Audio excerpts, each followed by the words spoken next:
રંજનબેન ભટ્ટે ચૂંટણી નહીં લડવાનો નિર્ણય કરતા તેમના નિવાસસ્થાને શહેર અને જિલ્લા ભાજપના આગેવાનોનો મેળાવડો જોવા મળ્યો હતો। વડોદરાની અતિ મહત્વની બેઠક પરથી ચૂંટણી નહીં લડવાનો રંજનબેન ભટ્ટે નિર્ણય કરતા મધ્ય ગુજરાતના રાજકારણમાં હડકંપ મચી જવા પામ્યો છે। ત્રીજા ટર્મ માટે પણ રંજનબેન ભટ્ટને ઉમેદવારી માટે ભાજપે ટિકિટ આપી હતી। જોકે ટિકિટને લઈને વડોદરા શહેર ભાજપમાં વિરોધ શરૂ થયો હતો। શહેર ભાજપમાં ટિકિટને લઈને થયેલા વિરોધને ધ્યાનમાં રાખીને રંજનબેન ભટ્ટે આ નિર્ણય લીધો હતો। તેમણે ચૂંટણી નહીં લડવાની સોશિયલ મીડિયા પર જાહેરાત કરી હતી અને પોતે ખુશ હોવાનું જણાવી પક્ષ અન્ય કોઈ પણ ઉમેદવારને ટિકિટ આપે અને પોતે એક કાર્યકર તરીકે ચૂંટણીમાં કામ કરશે તેવું ઉમેર્યું હતું। સો મચ મારા કાર્યકર્તાને મન મળવા દો બસ। અલ્પેશભાઈ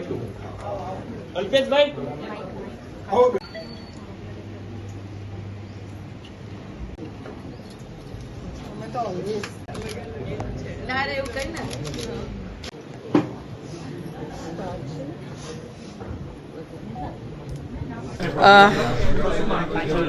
સવારમાં ભગવાનની પૂજા કરી અને મને એમ થયું કે મારે નહીં લડવું જોઈએ। મને પોતાની ઈચ્છા એવી થઈ કે મને તો પાર્ટીએ ટિકિટ આપી છે પણ મારા અંગત કારણોસર મારે ચૂંટણી નથી લડવી અને મેં મારા સોશિયલ મીડિયા પર મૂકી દીધું। એકદમ જ કેમ આ વિચાર આવ્યો? બસ છેલ્લા 10 દિવસથી જે રીતના થઈ રહ્યું છે એટલે મને એમ થયું કે પાર્ટીએ તો મને આપ્યું છે, મારે નથી લડવું જોઈએ અને મેં સામે ચાલીને મેં ના પાડી દીધું। બેન, વડોદરાના વિકાસ માટે તમે મથી રહ્યા છો, એ બધા પ્રોજેક્ટ પણ લઈ આવ્યા, હજુ પણ આગળનું વિઝન હતું કે આ કરીશું વડોદરા માટે, તો પછી હવે તેનું શું? આગળ આવનારા સાંસદ જે બી હશે એ ચોક્કસ વડોદરાનો આગળનો વિકાસ કરશે। મેં 10 વર્ષ સમર્પિતતાથી કામ કર્યું છે અને કામ કરતી રહીશ, કાર્યકર્તા તરીકે કામ કરતી રહીશ। બેન, આ તો તમારી ઈચ્છા છે પણ પાર્ટી કહે છે કે ના, રંજનબેન લડવાનું છે। પાર્ટીએ તો મને આપી જ હતી ને, પાર્ટી તો ક્યાં ના પાડી હતી? પાર્ટીએ ત્રીજા ટર્મ માટે મને કીધું જ હતું એટલે પાર્ટી તરફથી તો ના છે જ નહીં। એટલે ફરી પાર્ટી પાછી મને કે એવો તો વિષય પાર્ટી ના કે ને મેં મૂક્યું હોય તો એવું છે નહીં ને। એટલે હવે પાર્ટી પોતે બીજા કોઈને લડાવે, હું તો કાર્યકર્તા તરીકે કામ કરીશ। કોંગ્રેસનો વિરોધ જ નહોતો, કોંગ્રેસને તો હું પહોંચી વળું, આરામથી પહોંચી વળું, બહુ તાકાતવાળી સક્ષમ બેન છું, પણ મને મનથી એવું થયું કે મારે નથી લડવું અને સેવા કરવી હોય તો કાર્યકર્તા તરીકે સેવા કરાશે અને હું એ રીતના કામ કરીશ। તમારું એક સપનું હતું કે વડોદરાના ઇન્ટરનેશનલ ફ્લાઇટ વડોદરામાં આવે, સપનું હતું મારા આવનારા જે બીજા સાંસદ આવશે ને એ આવનારું વડોદરાનું જે કંઈ કામ હશે એ ચોક્કસ કરશે। બેન, ક્યાંક નથી થતા તમારી ટિકિટ જાહેર થયા પછી આખું કેમ કે જ્યાર સુધી ટિકિટ નથી જાહેર થઈ તમામ લોકો તમારા સાથે હતા અને પછી આ બધું જે થયું ક્યાંક મનમાં દુઃખ? તમે જુઓ, મારી ટિકિટ ડિક્લેર થયા પછી જે લોકો જે પણ ચલાવી રહ્યા હોય છતાંય વડોદરા શહેરમાં શ્રેષ્ઠીઓ હોય, મારા કાર્યકર્તાઓ હોય, મારા ધારાસભ્યશ્રી હોય, મારી તમામ મંડળ લેવલથી લઈને સંગઠનની ટીમ હોય, અમે સાથે વિધાનસભામાં બૂથ લેવલ સુધીના કાર્યકર્તા સાથેના સંમેલન કર્યા છે। એટલે ન કાર્યકર્તા નારાજ છે કે ન વડોદરાના શ્રેષ્ઠી નારાજ છે કે ન તો વડોદરાના મારા મતદારો નારાજ છે। લોકસભાના મતદારો, મારો ગામડાનો મતદાર પણ એટલો ખુશ છે, પણ મને એમ થયું કે મારે નથી લડવું અને એટલે મેં ચૂંટણી નહીં લડવાની ઈચ્છા બતાવી છે। બસ આવો આપણે બધા ભેગા થઈને આપણા મોદીજીને વિકસિત ભારતમાં સમર્થન કરીને આપણે સૌએ મોદીજી સાથે જોડાવાનું છે એવું મારા શુભેચ્છક, કાર્યકર્તા અને વડોદરા લોકસભાના તમામ લોકોને હું કહું છું। મારા અંગત કારણોસર અને જે કંઈ આ ચાલી રહ્યું હતું, ખોટી રીતે માને બદનામ કરવામાં આવે, અચ્છા કોઈ પણ મહિલા ચલાવી ના લે, ખોટી રીતે કહેવામાં આવે કે મોલ છે, હું તમને બધાને મારા માટેની લાગણી હોય તો તમે એમને જઈને એવું કહેજો કે પેપર આપે મોલના। મારા છોકરાની નાની શોપ પણ નથી અને મારો દીકરો 2007થી ત્યાં આગળ ઓસ્ટ્રેલિયામાં સિટીઝન છે, 2024ની છે।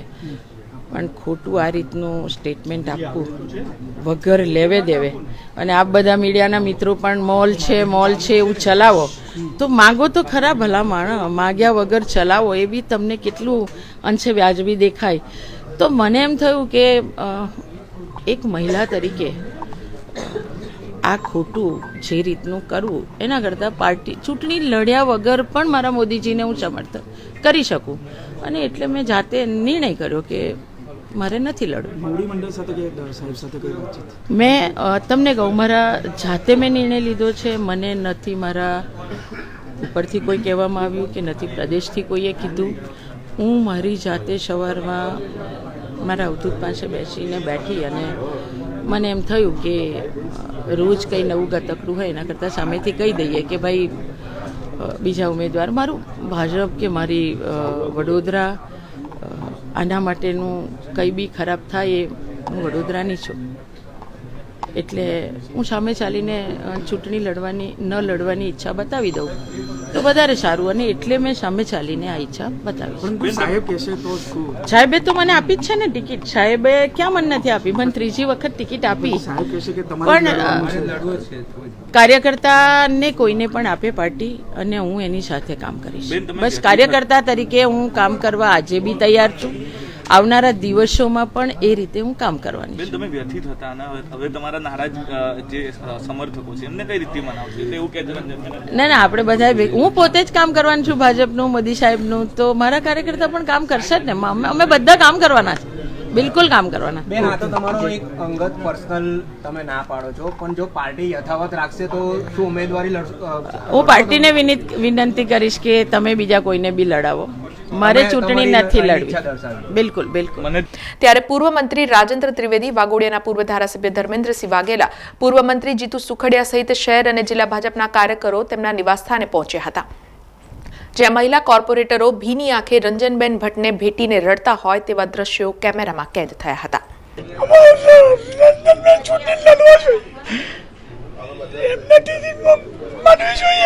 ટિકિટ મળી છે પણ હવે એ નથી લડવાના, એ ના પાડે છે.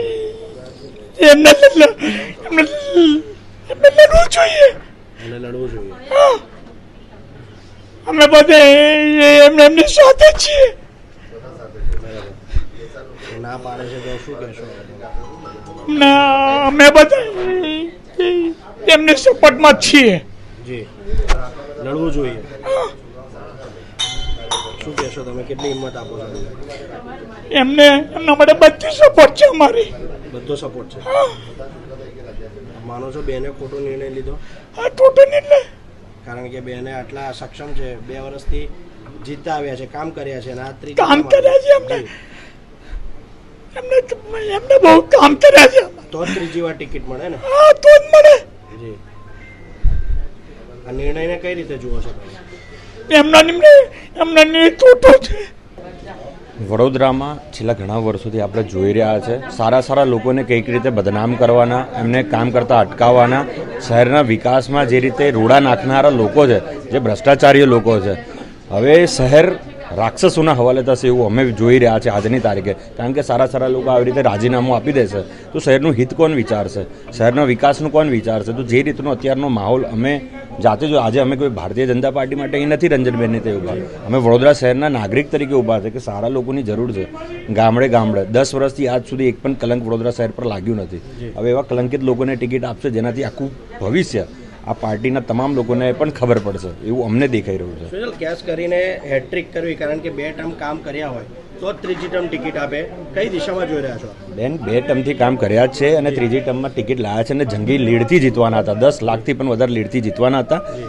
પરંતુ જે રીતનું આ ભારતીય જનતા પાર્ટીના જે કોઈ લોકો કે બીજા કોઈ લોકોએ વિરોધ જે રીતે કર્યો છે તે તદ્દન ખોટો છે. અમે વખોડીએ છીએ. વડોદરા શહેરના જનતા બેનને આવકારે છે, બહેનના સમર્થનમાં છે અને લાખો લોકો બહેનના સંપર્કમાં એટલા માટે જ રહ્યા છે.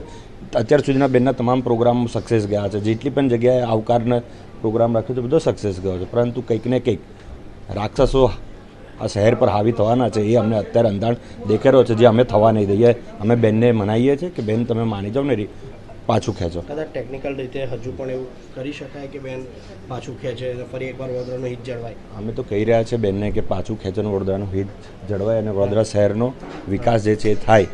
એના માટે આજે રજૂઆત કરવા વડોદરા શહેરના તમામ ભારતીય જનતા પાર્ટીના સારા સારા આગેવાનો પણ અહીંયા ઉપસ્થિત બધા જ લોકો છે અને તમામ લોકો પ્રયત્ન કરે છે કે બેન પાછું ખેંચે.